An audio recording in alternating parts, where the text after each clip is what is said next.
extenso, ¿ya? Pero muy importante en gastroenterología, ya que es una entidad frecuente y muchas veces de un difícil abordaje si es que no tenemos graficado en nuestra mente el concepto de los conceptos y sobre todo la forma de diagnosticar y de abordaje de acuerdo al tipo de presentación de diarrea, ¿no? Si no llegamos a la causa de la diarrea crónica, lamentablemente este paciente va a ser dependiente del médico consultor y dependiente como ven acá en la gráfica siguiente, del inodoro, ¿no? Como ven acá, mira el médico, al médico, el paciente, como todas las consultas, y ya prácticamente es algo común el que llegue y diga que el médico pregunte cómo va con esa diarrea crónica, ¿no? Porque ya prácticamente está tan acostumbrado a que todas las consultas vengan con la misma sintomatología, sin respuesta alguna, o ya normaliza las deposiciones líquidas en frecuencia, en número por años, ¿no? Cuando muchas veces eh, esto afecta la calidad de vida, la ganancia, en algunos casos de peso, afecta la parte nutricional, afecta el desenvolvimiento personal, desarrollo laboral, ya que Doctora, este disculpe. paciente no puede. ¿Sí? Doctora, ¿Hola? disculpe. Hola, ¿qué tal? No se ve la presentación, se ve Ay, ¿no se ve? se ve A ver, sí, se ve el Gmail. a ver, ¿ahora mejor? Sí, ahora sí se ve la presentación. ¿Sí? Ya. Sí. Bueno, les comentaba inicialmente y como ven acá el paciente ya es un paciente crónico, ¿no? Entonces es muy frecuente que llegue el paciente de estas características al médico y que el médico lo aborde como algo normal siempre y cuando no tenga pues los conocimientos o no tenga la experticia en cómo dirigir y abordar un paciente con diarrea crónica, porque no podemos normalizar el hecho que el paciente haga deposiciones líquidas todos los días más de 3 veces, ¿no? Hay el origen, hay que encontrar el origen y hay que buscarlo. ¿Cómo? Haciendo diferentes exámenes, haciendo diferentes estudios o encontrando que quizás algún fármaco o inhibiendo algún medicamento que pueda estar condicionando este tipo de situación. Entonces hoy día vamos a tratar los siguientes tópicos: definición, mecanismos de diarrea, etiología, diagnóstico, tratamiento. Bien, entonces lo más importante es tener las cosas claras. ¿A qué denominamos diarrea crónica? Entonces hay un consenso americano de gastroenterología que nos dice que es más de 3 deposiciones sueltas o líquidas diarias que duran más de 4 semanas. ¿Ok? Esto tiene que ser claro, todos tenemos que manejar el mismo idioma. Si un paciente viene con una deposición al día líquida, no es diarrea crónica. Si es que esta duró menos de 8 días, es aguda. Entonces hay que normalizar este concepto inicialmente. Y la prevalencia pues va a variar de acuerdo a los países en desarrollo y los pacientes de los países desarrollados. No, en vías de desarrollo van a tener un porcentaje mayor que los que están en desarrollo, pero no está bien establecida en nuestra realidad, ya que no hay estudios de diarrea crónica dirigidos en nuestra actualidad, ¿no? Esperamos a futuro tener estudios que validen, pero afecta aproximadamente el 5% de la población, ¿ok? Entonces, no hay que olvidar la mnemotecnia 3x4, diarrea crónica, por favor. ¿Y cuáles son los mecanismos de diarrea? ¿No? ¿Cuáles son esos mecanismos de diarrea con los cuales nosotros podemos dirigir nuestro estudio? ¿Por dónde empezar? ¿No? Todo va a ser en base al mecanismo, ¿no? Si hablamos no de diarrea osmótica, pues hablamos de una diarrea con gran cantidad de sustancias no absorbibles osmóticamente activas en la luz. Y es esta diarrea de volumen que cesa con el ayuno, pero que tampoco es de gran volumen como la secretora, pero nos dice el paciente que dejan de comer y dejan de hacer deposiciones líquidas, ¿no? Entonces, este es el claro ejemplo de los medicamentos, la lactulosa, por ejemplo, ¿no? La diarrea secretora es alteración del transporte de iones por el epitelio intestinal. Aquí sí hay pérdida, acá el paciente se deshidrata, el paciente puede tener alguna alteración hidroelectrolítica y esta diarrea va a persistir con el ayuno. A pesar de que uno deja de comer, va a seguir la diarrea y las heces van a ser en gran volumen. Es esta diarrea que te trae la emergencia prácticamente en una hipotensión. En algunos pacientes también veíamos mucho esto en la época del cólera, que ya felizmente no se ve, esas diarreas en las cuales el paciente tendría que ponerle prácticamente a la cama un inodoro porque no dejaba de hacer las deposiciones, ¿no? Y en esta sí las características de la osmolaridad en ese va a estar normal, ¿no? Cuando hablamos de una diarrea por alteración de la motilidad, ¿no? Cuando el tránsito intestinal está muy acelerado. Y esto puede persistir con el ayuno también, ¿no? Entonces hablamos de pacientes que pueden tener un cuadro de trastorno metabólico, hipertiroidismo, por ejemplo, en pacientes con diabetes mellitus, que no están bien compensados. En ellos se va a ver este tipo de diarrea con alteración de la motilidad. Y en la inflamatoria, que es cuando vamos a tener pérdida de la integridad de la mucosa por algún motivo, esta se inflamó, se ulceró, se fistulizó, hay que ver la manera de investigar este cuadro, no muchas veces con exámenes de laboratorio en ese, sino también incluso está con colonoscopía, ¿no? Y esta va a persistir con el ayuno y va a tener de la mano moco, sangre, pus en las heces. Es una diarrea más cruenta, más difícil, más urgente en cuanto al manejo, porque definitivamente puede llevar una anemia severa al paciente, ¿no? Entonces, de todos los tipos de diarrea que les he mencionado, la única que cede con el ayuno es la osmótica. Entonces, digamos que es la que es más fácil de manejar, un poquito más sencillo de tratar, pero sin embargo todas tienen que ser investigadas porque tenemos que hacerle exámenes completos al paciente, partiendo por infecciones, partiendo por uso de medicamentos y llegando a patologías crónicas que no estén bien compensadas o no estén diagnosticadas. Todavía un debut de hipertiroidismo de pronto viene con diarrea, no sabía que era hipertiroideo hasta que le hice el perfil tiroideo y ahí me doy cuenta, ¿no? Entonces la etiología puede variar.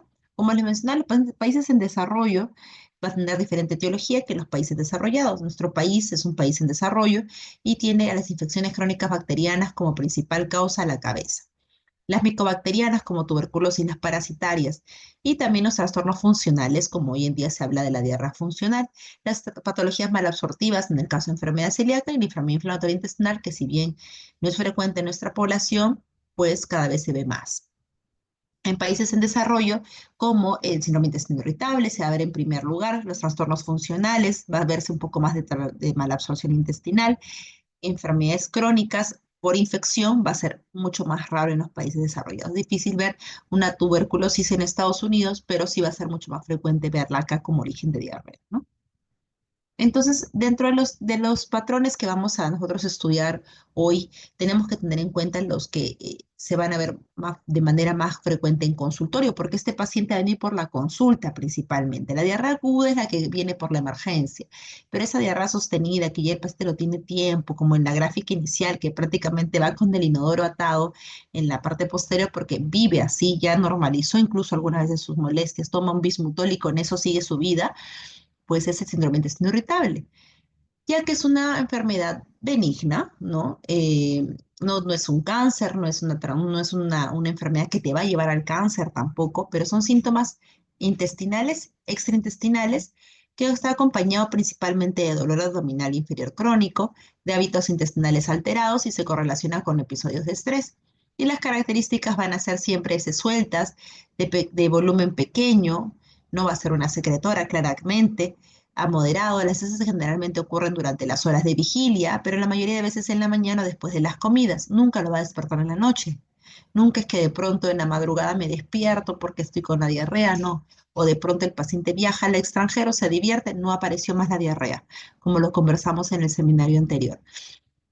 Y se ha visto este síndrome de intestino irritable ya no solo como una enfermedad relacionada al estrés, sino también como una enfermedad orgánica, ¿no?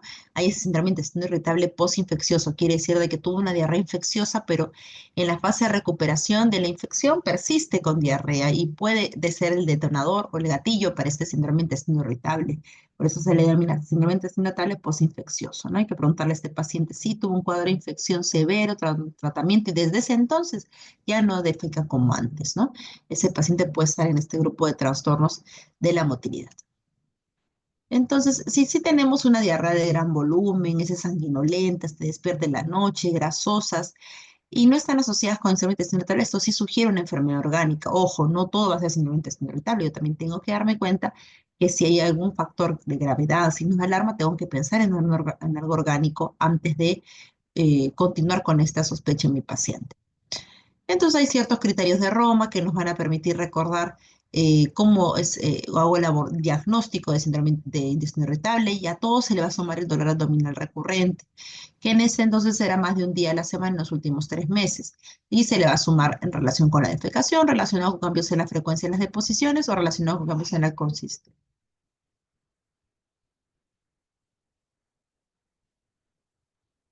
Un momentito, chicos.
Listo, chicos, continuamos. ¿Están atentos? ¿Están por ahí? ¿Se han ido?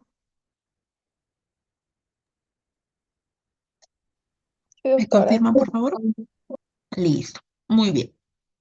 Entonces, dado la situación de que el síndrome de intestino irritable puede comportarse de diferentes maneras, puede tener una predisposición a estreñimiento, tener una predisposición a diarrea, puede tener una predisposición a ambos, puede ser muy, oscilante su presentación, puede ser muy alternante. Incluso pacientes donde no hay diarrea en estreñimiento, pero hay el famoso bloating o malestar o distensión abdominal, ¿no? Entonces, dado esa situación, es que nosotros tenemos que hacer un diagnóstico diferencial siempre con el cáncer de colon. Y el cáncer de colon va a tener, pues, como síntomas principales el cambio en hábito intestinal, pero también puede haber sangrado rectal, puede haber la pérdida de peso, puede haber la lesión endoscópica, por eso la colonoscopia es importante dentro del estudio de este paciente con diarrea crónica. Yo diría que incluso el total de pacientes con, la gran mayoría de los pacientes con diarrea crónica van a llegar en algún momento de su vida a una colonoscopía, ¿ya? Y lo otro es que también hay que tener en cuenta que este paciente puede tener sangrado rectal, que no lo va a tener el paciente con colon irritable, puede tener pujo, tenesmo, eliminación de moco. En casos más avanzados, pues imágenes ya positivas para el cáncer de colon, ¿ok? Y sí, dentro del abordaje del paciente con síndrome con diarrea crónica, tengo que estar seguro de que no está tomando algún medicamento que esté en relación a su diarrea. Quiere decir, inició el tratamiento cardiovascular con un antiarrítmico, antihipertensivo o un diurético y de pronto a los días empezó con la diarrea. Entonces, tengo que hacer correlación sobre todo en mi paciente con polifarmacia, como el adulto mayor, que no esté tomando algún medicamento de uso crónico que esté en relación a la diarrea. Hay medicamentos que quizás hasta ustedes no imaginaban que podía ser dentro de sus efectos adversos este tipo de situación, como los ansiolíticos, los parkinsonianos como el levodopa, los medicamentos que utilizamos para hipoglicemiantes como la metformina, los medicamentos también para musculoesqueléticos, antiinflamatorios no esteroideos, algunos antibióticos también. Entonces hay que tener en cuenta que si tengo la duda de que el paciente me dice, sí, empecé tal medicamento e inicié la diarrea, pues buscar en internet cuál es la relación entre este medicamento y la diarrea crónica. Quizás nos llevemos una sorpresa de que esa pueda ser la causa y suspendiendo ese medicamento, el paciente pues está tranquilo, ¿no? Dioxina, metformina. Otra de las causas orgánicas de este tipo de diarrea, de la diarrea crónica es la enfermedad inflamatoria intestinal. Como bien lo saben, esta enfermedad hoy por hoy se ve con un poquito más de frecuencia en nuestra realidad, sin embargo, tampoco es de las principales causas, pero hay que conocerlo porque obviamente si llega un punto en el que hay una sospecha, hay que saber cómo dirigirlo. Y la enfermedad de Crohn es esta enfermedad del tracto gastrointestinal que puede abarcar cualquier área desde la boca hasta el área perianal. Va a estar acompañado en algunas situaciones de diarrea, en otras situaciones de dolor, en otras situaciones de pérdida de peso y fiebre. Pero muchas veces es asintomático o solamente cursa con un cuadro de diarrea crónica y con eso, como único cuadro de la diarrea crónica y con eso podemos llegar al diagnóstico, ¿no? Y la colitis ulcerosa, que es una enfermedad también dentro de la enfermedad inflamatoria intestinal, pero afecta el recto, afecta el colon izquierdo, el colon de forma ascendente, ¿no? Y puede ir como moco, sangre de forma intermitente, se puede dividir en diferentes extensiones, como la colitis leve, moderada, grave, o la proctocolitis, la colitis izquierda y la pancolitis, y teniendo en cuenta que conforme más severidad tengas de enfermedad, más riesgo de una complicación por esta colitis ulcerativa, que es lo que no queremos, ¿no? Cuando llegue el paciente con dolor muy intenso, podremos estar frente a un megacolon tóxico como enfermedad ya, digamos, de mal pronóstico, ¿no? Y tener en cuenta que si llevan un buen tratamiento, pues todo va a ir bien, pero menos del 10% va a presentar una enfermedad fulminante. Entonces, para hacer un diagnóstico diferencial entre ambas, la colitis ulcerosa empieza en el recto y luego se extiende proximalmente cuando el colon, la enfermedad de Crohn respeta el recto y puede afectar cualquier parte del tracto gastrointestinal, principalmente ilion terminal y colon derecho. Segmentario el Crohn, continua la ulcerosa, el Crohn pared engrosada, mucosa aspecto empedrado, la colitis ulcerosa aspecto granular con úlceras y pseudopólipos. Las úlceras van a ser superficiales cuando en Crohn va a ser profundas, con fístulas y fisuras. Microscópicamente solamente va a afectar la mucosa de la colitis ulcerativa, cuando la enfermedad de Crohn puede afectar de forma transmural con agregados linfoides. En la colitis ulcerosa, recordar que puede haber tenesmo y diarrea sanguinolenta, cuando en la enfermedad de Crohn puede haber más sintomatología como dolor abdominal, masa palpable. Eh, el tabaco lo empeora, como en el tema de colitis ulcerativa se considera como un factor protector, ¿no? Al tabaco. Complicaciones principales en Crohn, obstrucción, fístulas, y en la colitis ulcerativa tenemos el megacolon tóxico, perforación, malignización, es el que vaya a cáncer. Asociaciones con pioderma gangrenoso, colangitis esclerosante, la colitis ulcerosa, y en la enfermedad de Crohn con eritema nodoso, aftas, cálculos de oxalato. ¿Ok? Recordar que en la colitis ulcerativa la colectomía es curativa, cuando en la enfermedad de Crohn la recidiva puede haber postquirúrgica igual. Si lo opera cierta parte del intestino, pero esa parte que quedó, el muñón, la anastomosis, puede afectarse nuevamente con Crohn, ¿no? Mientras que colitis ulcerativa saca parte del colon o todo el colon y ya la enfermedad se resuelve porque la afectación va dirigida a esa zona del cuerpo. Bueno, ciertas formas de presentación de la colitis y la forma de tratamiento. Tenemos aminosalicilatos de inicio, podemos ir avanzando en medicación como en los brotes graves esteroides endovenoso y luego pasar a un tratamiento con inmunomoduladores y en el mejor de los casos con biológicos. Y en la Crohn también inicialmente con corticoides tópicos, inicialmente locales como la budesonida que no tenemos en nuestro país, pero acá tenemos los corticoides sistémicos y después de la inducción podríamos pasar a una fase de mantenimiento con inmunomoduladores o idealmente los biológicos. En el caso de la colitis microscópica tenemos a la diarrea acuosa secretora crónica, que es esta enfermedad es una enfermedad en la cual el paciente hace mucha deposición líquida y usualmente no hay sangrado porque no hay úlceras y uno puede no observar nada característico en la colonoscopía, ¿no? Puede pasar de que ingreso con el colonoscopio y no veo absolutamente nada en la mucosa.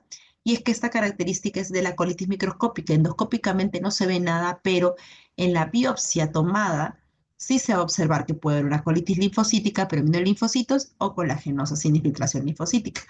Y mientras que no tomemos biopsias, no, como no vamos a tener el diagnóstico, mientras que no haya biopsias, por eso que hoy por hoy para toda diarrea crónica, así no haya hallazgos endoscópicos, debe tomarse biopsias porque podría tratarse de esta enfermedad. Y entonces lo que podemos observar es leve eritema y friabilidad, pero también eh, el patólogo experimentado nos puede decir si es una colitis linfocítica o colágenos. Lo normal se ve en la parte superior y la linfocítica en la parte inferior, predominio de linfocitos, ¿no? En toda la mucosa. Y endoscópicamente no tiene muchas características. Por ahí pueden tener algunas celitas pequeñitas o de pronto unos pliegues un poco espaciados, un poco de congestión, pero nada patognomónico ni característico para decir si esta es colitis microscópica simplemente por ese hallazgo en la colonoscopia. Pasamos a otro grupo de causas de diarrea crónica, como el síndrome de mala absorción. Como sabemos, es una entidad en la cual pues, puede haber afectación de diferentes nutrientes y una de las características que puede tener es la absorción deficiente de los nutrientes, donde se ven los defectos congénitos del sistema de transporte membrana del epitelio. El intestino delgado, a esto se le conoce como mala absorción primaria, que es menos frecuente.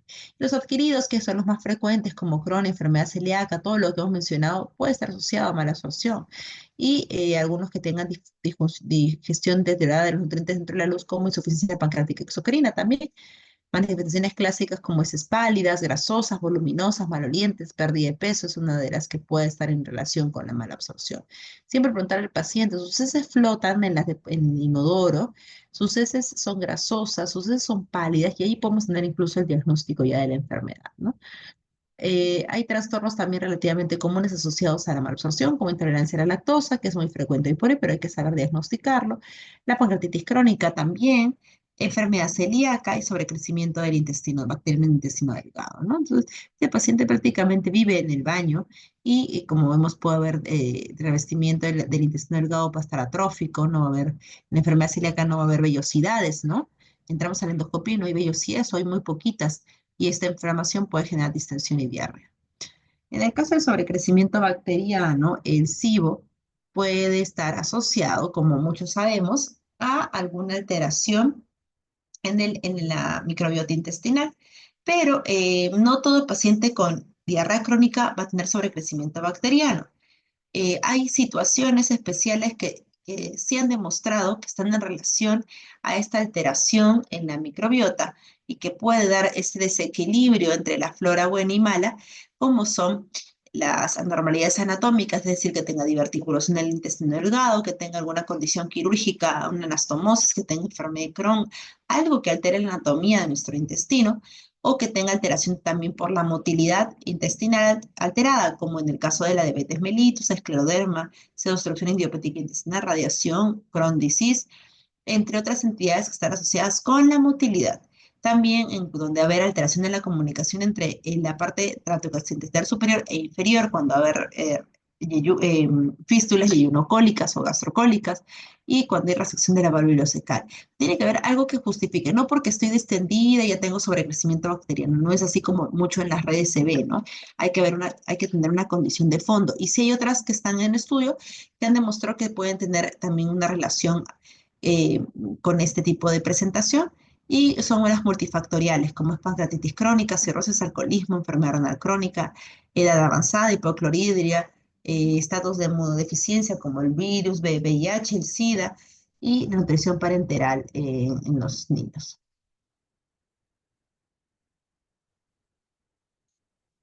Bien. ¿Qué otra causa tenemos de diarrea crónica? La diarrea post-colecistectomía. Se sabe que el 5 al 10, 12% de los pacientes postoperados van a tener esta diarrea crónica y va a resolver en transcurso de semanas y meses, en algunos casos hasta 2 años como máximo. Y es por el exceso de estos ácidos biliares que entran en el colon. Esto en ausencia de una vesícula biliar, ya no hay vesícula, ¿no? Y la bilis va a drenar directamente al intestino y más continuamente, lo que puede superar la capacidad de absorción del intestino del niño terminal y esto va a hacer que el aumento de los ácidos biliares en el colon puedan conducir a diarrea. El tratamiento por elección es son las resinas de unión ácidos biliares tales como colestiramina o colestipol, pero claramente si viene el paciente y si es posoperado de colecistectomía, pero ya pasaron 10 años, 5 años, no hay manera que se deba a esto, ¿no? Igual tú si tienes una relación en la cual le preguntas al paciente y dices, sí, desde el año que tuve la colecistectomía hasta la fecha sigue, claramente hay que hacer estudio de la vesícula, vías biliares y otras causas, pero si vemos que hay otra causa, obviamente voy a abordar la otra causa. Si vemos que no hay, puedes manejarlo con colestiramina y observar si mejora en buena hora, ¿no? Ese era el origen, ¿no? Y si no, pues hay que seguir investigando. Entonces, tenemos las infecciones crónicas que también, como bien les comenté, la causa principal de diarrea aguda es infecciosa, pues también hay infecciones crónicas que van a generar diarrea crónica. Y en este caso tenemos esas infecciones persistentes, el Clostridium difficile, el Erythromonas, la Pleisomomas, el Campylobacter, Giardia, el Cryptosporidium, la enfermedad de Whipple y Ciclospora. En realidad, estas infecciosas no son de muy comunes. Tiene que haber un factor desencadenante, un factor en el huésped, una inmunosupresión. Es decir, cualquier persona inmunocompetente no va a tener ese tipo de infección. Tiene que ser un paciente oncológico, un paciente con enfermedad inflamatoria intestinal no controlada. Puede ser un paciente con VIH en estadios avanzados, pero no es que cualquier persona va a tenerlo. Quiere decir que una infección crónica, una diarrea crónica como origen infeccioso, tiene que haber algo definitivamente que lo esté inmunosuprimiendo y que no está controlado. Entonces, el factor de riesgo acá van a ser viajes, el tener VIH, el tener uso de antibióticos a libre demanda porque van a alterar estos antibióticos mi microbiota intestinal y el consumo de agua potable potencialmente. Un momentito.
Muy bien, seguimos.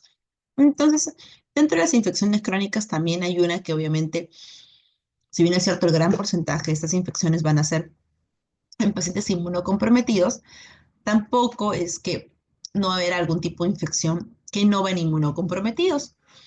Y esto es más frecuente de lo que pensamos, como la yardiasis, ¿no? Que afecta a los pacientes, a los niños principalmente, y que es por consumir el agua contaminada, ¿no? En realidad, es más frecuente de lo que pensamos. ¿Por qué? Porque este microorganismo afecta a uno de cada 7 niños menores de 10 años. Imagínense la cantidad de niños infectados a lo largo de su vida. Y esto afecta a una de cada 4 miembros de una familia con un niño. Entonces, esta infección crónica parasitaria en lugares donde claramente no hay agua potable o hay pobreza o hay zonas donde no hay buen sistema de saneamiento, como lamentablemente en nuestro país, o países de Latinoamérica o África, o ciertos países que no tienen desarrollo adecuado, esto puede ser una causa. Pero si te vas a Estados Unidos, jamás lo vas a ver, muy raro, ¿ok? Entonces, que quede claro que sí, es cierto, diarrea crónica en un paciente. Primero tengo que pensar en inmunosupresión, sí, dentro de las posibles causas, pero tampoco es muy alejado de que puede haber una diarrea crónica. Por eso tengo que ver qué tipo de paciente es, dónde vive, cómo es su realidad, si es un paciente de clínica, un paciente del MINSA. Entonces, todo eso tengo que ver para yo poder abordar la causa. ¿Ok? Y esta persona va a tener, pues, dolor abdominal, calambres abdominales, va a bajar de peso, porque esto se presenta mucho en los pacientes, en un 60%, y va a haber grasas en las heces en un 57% de pacientes. Los síntomas pueden ser desde 3 a 10 semanas, o sea, son síntomas de mucho tiempo, y puede ser confundido con otro tipo de manifestación. Y los diagnósticos van a ser pues en la detección del antígeno en las heces, ¿no? Antígeno de Giardia y en el examen de las heces, ¿no? Entonces el tratamiento va a ser con antibióticos y darle fluidos, darle electrolitos para hidratar a nuestro niño, que usualmente es el que presenta la enfermedad, ¿no? Bien, entonces es muy importante que nosotros tengamos en cuenta una evaluación completa de este paciente. Por eso es que un paciente con diarrea crónica va a demandar una consulta no de 15 minutos, sino te puede mandar una consulta de hasta 40 minutos si es que quieres hacer una buena anamnesis. Porque tienes que preguntarle consistencia y frecuencia de las heces, características de las heces. No todos miran sus heces, así que hay otro punto ahí en contra. Duración de los síntomas, naturaleza del inicio, si fue súbito o gradual, si ha viajado, dónde ha viajado, con quién ha viajado, dónde ha dormido, cómo ha comido, los factores de riesgo para la infección de VIH, pérdida de peso, incontinencia fecal, que puede estar también confundida con diarrea, la diarrea durante ayuno o por la noche, si me despierto o no en la madrugada, si tengo familia con enfermedad inflamatoria intestinal, si tengo familia con cáncer de colon, si tengo familia con enfermedad celíaca, si tengo familia con síndrome de mala absorción, si la diarrea es acuosa en gran volumen, va a venir del intestino delgado. Si la diarrea es pequeño volumen, va a venir del colon. Si es sangre o no hay sangre, qué característica es la sangre. Si hay síntomas sistémicos articulares, es lúpica, sufre de problemas reumatológicos. Hay medicamentos, qué medicamentos, cuándo lo empezó, si está en relación con el inicio de la diarrea. Si consume productos con sorbitol o abusa del alcohol, también puede estar asociado a la diarrea. Si hay estrés y depresión con aparición y gravedad de la diarrea, también estoy muy estresado, doctor, y empiezo a ir al baño, al baño, al baño. No, la verdad es que estoy de viaje y me siento súper bien, ya pasó ese periodo, ¿no? Los síntomas con ingesta específica de alimentos también puede ser un hallazgo importante, ¿no? Como puede ser, pues, lácteos o alergenos, ¿no? Por ejemplo, si consumo lácteos y empieza la diarrea, pues puede estar asociada a una intolerancia por ingesta de la lactosa, ¿no? Entonces tenemos intolerancia a la lactosa. Alérgenos, como es el tema de los pacientes que, por ejemplo, consumen ciertas características de alimentos cítricos y empieza la diarrea. Son patologías menos frecuentes, pero a la hora de la hora, si yo estoy investigando todo, le echo todo al paciente y no veo cambios, pues tengo que abordar cosas muy raras y específicas que a veces dependen del tipo de alimento. Por eso le decimos a estos pacientes, usted lleve una bitácora, señor, y va a poner en esa bitácora con qué alimentos hay más diarrea o no, o simplemente con cualquier alimento o no. Va a ver que ciertos alimentos predominan. Y ahí es donde podemos también ayudar nosotros a saber si hay alguna reacción a algún tipo de alimento. Y acá era un poco de lo que les decía, cómo es mi cuestionamiento, cuál es son mis preguntas, ¿no? Tengo que ir en base a antecedentes, puede ser mi historia familiar, si mi familia ha tenido problemas asociados a lo mismo, si ha habido alguna historia de dieta rica en ingesta en mannitol, en sorbitol, si hay diarrea asociada pues a infecciones, si hay historia de viaje, si hay pérdida de peso, voy a pensar que es por mala absorción. Si hay intervenciones previas terapéuticas como drogas, radiación y cirugías o antibióticos, también puedo pensar si es que se trata de un efecto adverso de la droga, una enteritis por radiación, también se ha visto eso. Si hay después secundario a querer como abuso de laxantes, ¿no? Cuando tengo esta sintomatología después del laxante también. En pacientes que tienen síntomas, pues, sistémicos, puede ser hipertiroidismo, diabetes, vasculitis, pacientes con antecedentes probables de promiscuidad, pues, ¿no? SIDA, VIH, dolor abdominal, pacientes con síndrome intestinal irritable, que hemos visto Y así en todas las características de lo que vayamos preguntando, de acuerdo a lo que hagamos en nuestro paciente, ¿no? Y voy a ir pensando, si hay sangre, ya pienso en malignidad, en una enfermedad inflamatoria intestinal, que sangre pues no es normal, ¿no? Y hay alteración de la mucosa, ¿no? Y ahí hablamos de una diarrea que hemos visto, secretora, osmótica, trastornos de la motilidad e inflamatoria, ¿no? Entraría en inflamatoria. Entonces, también ver el examen físico y enfermedades crónicas que tienen afectación en diferentes zonas del cuerpo, como en la enfermedad inflamatoria intestinal. Van a ver signos de anemia, tengo que ver si hay linfadenopatías en pacientes con cáncer o VIH, palpar la tiroides, ver si hay exoftalmos también es importante para yo proporcionar mi apoyo al diagnóstico de hipertiroidismo, ¿no?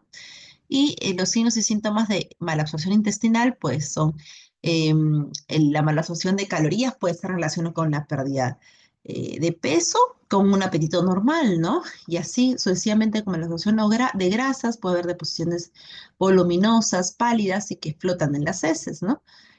Cuando hay malabsorción de proteínas, va a haber edema, atrofia muscular, amenorrea. Si hay malabsorción intestinal de carbohidratos, va a haber diarrea líquida, flatulencia, si hay deficiencia de B12 o malabsorción por B12, anemia, ¿no? Malabsorción por ácido fólico, anemia también, ¿no? Y así, de cada uno de lo que vemos, vitamina D, puede haber parestesia, tetania, de la vitamina A puede haber hiperkeratosis folicular, de la vitamina K, hematoma y sangrados, desórdenes de sangrado, ¿ok? Entonces, si a mí me preguntaran, doctor, ¿hay una prueba específica? Pues lamentablemente no. No es que si haces esta prueba tú ya vas a saber si es síndrome de intestino irritable, si es un tipo de enfermedad autoinmune, no. No hay una prueba específica, pero sí hay la historia y el examen físico que nos van a ayudar a pedir ciertas pruebas específicas que nos puede acercar al diagnóstico o por lo menos permitirme iniciar un manejo y ver en el transcurso del tiempo si es que eso va mejorando su diarrea o simplemente no le hace efecto. Entonces tengo que partir por pruebas serológicas siempre, enfermedad celíaca, si tengo un paciente con diabetes mellitus tipo 1 o antecedentes de enfermedad celíaca en la familia, tengo una anemia por deficiencia de hierro inexplicada o pérdida de peso por mala absorción de grasa, también debo hacer estos exámenes. Y lo que sí es importante que yo pida en mi paciente que sospecho pues de una diarrea crónica es el hemograma completo, velocidad de sedimentación, PCR, pruebas de función tiroidea, electrolitos séricos, proteína total y albúmina, sangre en heces, el TB famoso y la evaluación de colonoscopia y biopsia de la mucosa dependiendo del contexto. Entonces, este es lo básico, ¿no? Ojo que acá faltan exámenes de heces que siempre hay que pedir, parasitológico seriado, ¿no? Y ver si es que coprocultivo o coprológico, si es que hay algo que nos llame la atención. Pero prácticamente para hablar de severidad o de cronicidad, yo tengo que pedir un sangre oculta de heces de todas maneras, que es el TB. Bien, entonces malabsorción puede estar disminuida la hemoglobina, puede estar una vitamina, puede estar disminuido o aumentado el óxido de atenorina, protombina. Entonces, tengo que pedir todos estos exámenes sí o sí, ¿no? A veces no pedimos magnesio, calcio, y no podemos, al no reponerlo, seguimos en el mismo ciclo vicioso porque el paciente va a tener síntomas diversos y no vamos a poder apuntar a lo que realmente es. Y acá las pruebas específicas, como le mencionaba, ¿no? Las pruebas específicas tenemos, pues, primero a la anamnesis, preguntar todo, inicio, patrón, duración, la exploración de la física, puede ser general, la piel, tiroides, auscultación, abdomen anorrectal, analítica, donde vamos a pedir un hemograma, una bioquímica, un proteinograma, y las heces que puede ser verlas, el pH, la sangre oculta que les mencionaba, leucocitos, ¿no? Y en el caso de diarrea secretora, que era la diarrea que a veces le decía que se puede dar por una infección o como en aquel entonces por el cólera, ¿no? En esto va a que hacer coprocultivo parasitológico. Por ahí ver si hay algún antecedente de riesgo, pensar en sobrecrecimiento bacteriano. Si hay alguna enfermedad orgánica, sí o sí hay que hacerle colonoscopía, una tomografía de abdomen. Y en el caso de análisis endocrinos, si en la clínica las pruebas lo inducen, ¿no? Si no, pues ahí queda, ¿no? Diarrea osmótica asociado pues a un pH bajo, hidratos de carbono no absorbibles, revisar la dieta si está tomando, si tiene test de aliento reciente, la lactosa, ¿no? Y pues hay que supervisar acá que no esté con suplementos, con laxantes o antiácidos que condicionen esta diarrea. El leucocitos en sangre, yo voy a hablar, en las heces, perdón, yo voy a tener que pensar que es una diarrea inflamatoria. Y aumento de grasa en las heces, voy a pensar que es una diarrea orgánica, pero principalmente pues pensar en una insuficiencia pancreática. De todas maneras vale la pena pensar test de secretina, test de ventiromina, mida, perdón, y la quimiotripsina fecal. Si vamos a este cuadro o a este algoritmo, podemos nosotros quizás enfocarnos un poco más en cómo debo dirigir a ese paciente que viene a la consulta. Mi paciente tiene 3 por 4, 3 deposiciones más de 4 semanas, ¿no? Por día por 4 semanas. Tengo que mi objetivo principal es diferenciar otra enfermedad orgánica y funcional. Entonces, tengo que ver si hay criterios de alarma o no. Si hay datos de organicidad, identificar el tipo de diarrea y sospechar de la causa de diarrea. Entonces, si tiene historia clínica y exploración física, analítica de sangre y serológicas, estudio de heces o pruebas de imagen, endoscopía y otras, y sospecho de organicidad, con criterios de alarma, pues ahí tengo que mandar definitivamente al gastroenterólogo, ¿no? Si no, es una diarrea de características funcionales y puede pensar en síndrome intestino irritable. Pero si tiene estos criterios de alarma, pues tengo que hacer un sangre oculta en heces, y ver si es inflamatorio o no, y ver si es malabsortiva o no. Y es así que llegamos a este tipo de diarrea, que es la diarrea crónica acuosa, ¿no? Entonces, diarrea crónica acuosa, yo tengo que sí sospechar, pues, si son características funcionales. Y siempre este paciente tiene que, todo el paciente con diarrea crónica y por hoy tiene que pasar por una calprotectina fecal en heces, ¿no? Que es un examen que me va a permitir determinar si es más de 150, pensar que puede ser un componente inflamatorio, una enfermedad inflamatoria intestinal, y si es menos, puedo sospechar en que ha sido un cuadro netamente asociado a una infección que ya resolvió. Y los criterios de alarma, pues sí o sí, si tiene este paciente con caproteína fecal más de 150 y tiene características de alarma, tengo que hacer sí o sí colonoscopía, más ileoscopía y siempre ver el hilo distal, ¿no? Tomar biopsia de las lesiones que observemos, si podemos hacer diagnóstico con microscópico, iniciar manejo, y si no logra hacerlo, puedes descartar otras causas. Y si no tiene criterios de alarma y es una diarrea grave, hay que descartar otras causas, como enfermedad celíaca, hay malabsorción intestinal o sobrecrecimiento bacteriano, por ácidos biliares y otros menos frecuentes que pueden ser tumores neuroendocrinos, laxantes, mastocitosis, adenoma velloso y multifactorial, ¿no? Y si de pronto no se encuentra la causa, puedo pensar que sí es funcional a pesar de todos los estudios y evaluar la respuesta de tratamiento en base al síndrome intestinal irritable, que es un tratamiento por varios meses y bastante carito. Entonces hay que tener en cuenta que para nosotros dirigir un buen diagnóstico, porque detrás de eso viene un compromiso por parte del paciente que debe asumir, esperando en el mejor de los casos una buena respuesta. Y en esta otra gráfica que tenemos acá, hablamos de diarrea crónica, de malabsorción y mala digestión. Generalmente, en este caso, la diarrea crónica va a ser o por enteropatía o por un sobrecrecimiento bacteriano, sospecha de una insuficiencia pancreática exocrina, ¿no? Ojo que también, pues, en enteropatías puede estar, pues, en los procesos de enfermedad inflamatoria intestinal, y lo que hay que hacer en estos casos es iniciar con una gastroenoscopía con biopsia de duodeno. Si sale normal, eh, enteropatía poco probable, ¿no? No va por ahí. Y valorar otras causas diagnósticas sin esa sospecha clínica. Si sale histología normal, no hay nada en la gastroenoscopía y, bueno, en general puede ser alterada. Hay que ver si hay un diagnóstico diferencial, pensar en otras posibilidades como causas de enteropatía, pero en otra solicitud de pruebas complementarias. Definitivamente hay que pensar en otras causas. Y si tiene características de alterada, pues podemos pensar en diagnóstico de enfermedad de Whipple, amiloidosis, enfermedades más raras pues asociadas a enteropatía. En el caso de que la histología sea normal, sí, bueno, ya sabemos que la enteropatía es poco probable. Si sospechamos de sobrecrecimiento bacteriano, como les mencionaba, paciente que ya tiene antecedente de una enfermedad con alteración anatómica, puede ser un posoperado de bypass intestinal, diverticulosis intestinal, del intestino delgado estamos hablando, o anastomosis, o tiene diabetes mellitus, otras causas, pues hay que hacer la prueba de aliento de hidrógeno, que es la prueba especial para sobrecrecimiento bacteriano, que hoy por hoy se le llama prueba de hidrógeno metano. Si sale alterada, tenemos el diagnóstico y le iniciamos tratamiento para sobrecrecimiento, que es con un antibiótico no absorbible que se denomina rifaximina. Y si vemos que es normal, pues valorar igual El hecho de que salga normal tampoco quiere decir que me aleje de que, me decir, no, no es sobrecrecimiento. Pueden haber pacientes que tengan falsos positivos. Y si yo sospecho que si es un sobrecrecimiento, puedo darles antibiótico no soluble porque no tiene efectos colaterales y ver si realmente con la prueba terapéutica mejora. Y si es así, en buena hora. Y si no, pues no es por ahí, ¿no? Definitivamente hay que sospechar en otras causas.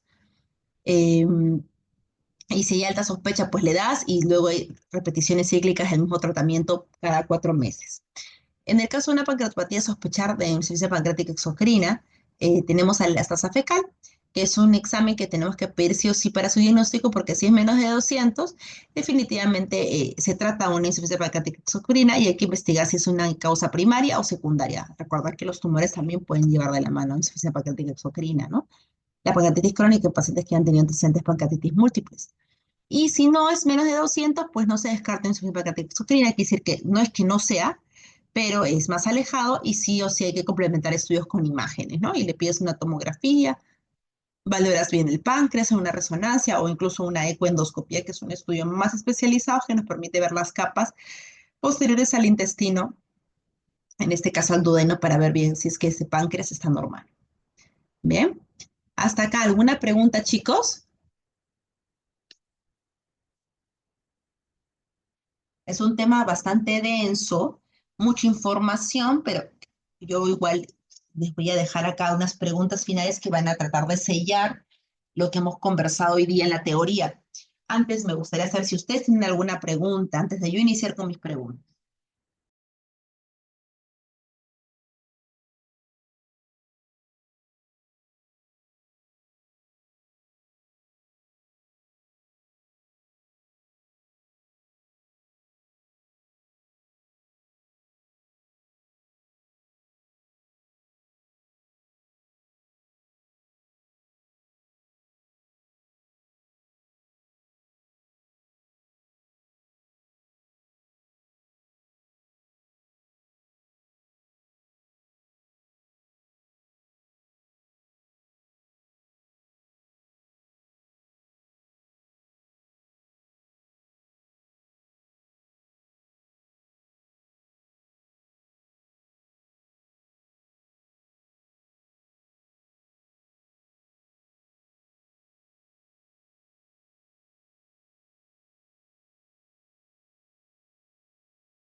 Bueno, veo que no hay preguntas, o todo está claro, o se quedaron durmiendo, o no hay dudas. A ver, esperemos que las siguientes preguntas puedan completar un poco o cerrar un poco este tema que es extenso, ¿no? Igual con tranquilidad después les sugiero que vean esas gráficas donde están las principales causas, los algoritmos diagnósticos que les van a ayudar bastante para poder completar el panorama, ¿no? Bien, si responden esto, yo feliz porque quiere decir que sí entendieron. Tengo un paciente con diarrea crónica, Tengo un paciente con estratorrea, que es que las heces explotan, ¿no? En el inodoro, dolor abdominal, pérdida de peso, mala absorción de grasa y vitaminas liposolubles, y se sospecha, pues, ¿de qué? Tenemos amebiasis, tenemos yardiasis, tenemos balantidiasis, oxuriasis y ascariasis. Quiere decir que todas las infecciosas, ¿no? Entonces ya hemos hablado de aquella que te genera esteatorrea, que te genera calambre abdominal, dolor, que te hace bajar de peso, malabsorción intestinal y también de vitaminas. ¿Cuál sería la respuesta, chicos? A ver, si no escriben en el chat, yo ya llamo a alguno de la lista.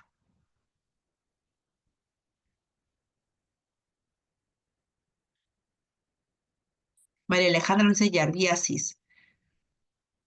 Soy la Valeria Cristel Álvaro ya. Muy bien, chicos, muy bien. Si era yardiasis la respuesta.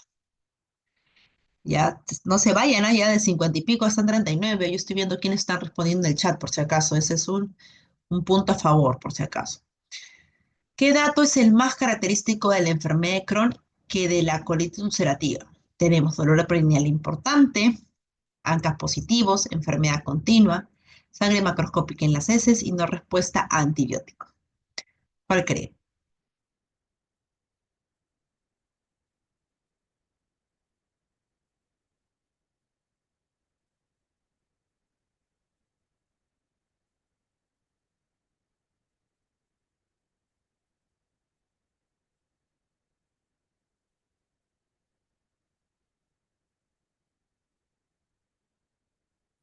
Dolor perineal importante, ANCA positivos, enfermedad continua, sangre. ¿Cuál es más característico que Crohn que de colitis?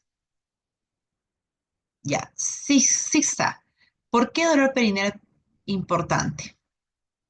Madeline, ¿por qué dolor perineal importante? Pueden prender su micrófono, su audio, perdón. ¿Por qué, chicas? ¿Por qué no enfermedad continua? ¿Por qué no sangre macroscópica? ¿Por qué dolor perineal? No tengan temor.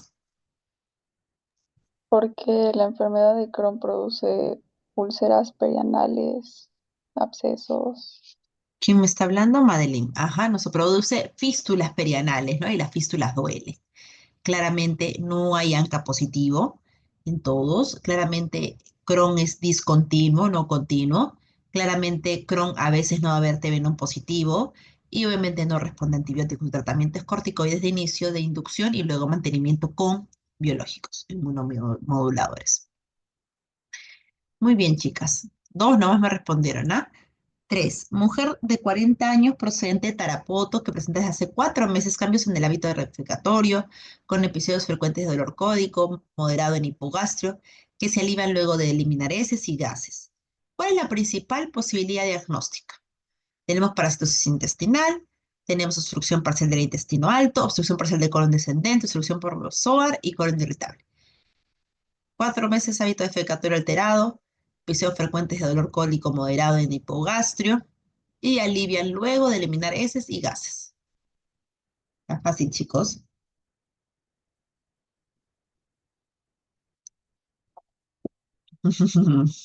Muy bien. Yo ya me anticipé. Colon irritable.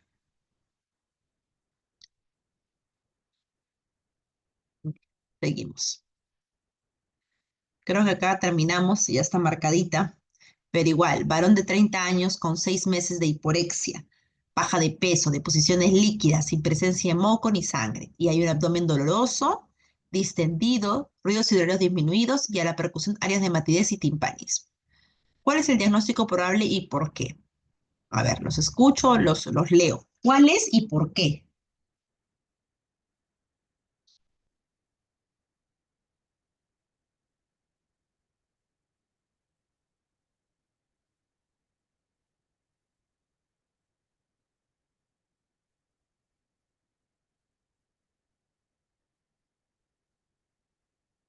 ¿Cuál es y por qué, chicos?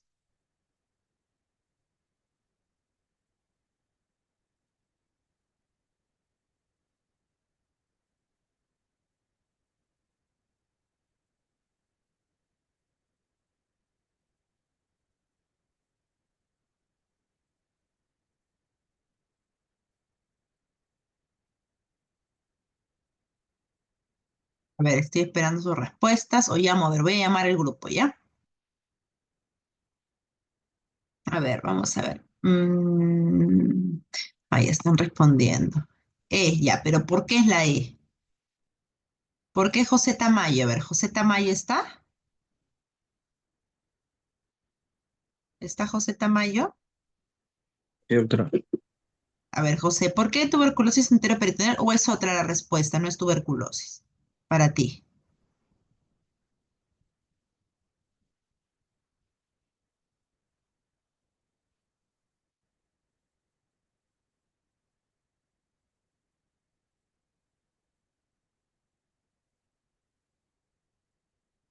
¿Tienen idea, chicos?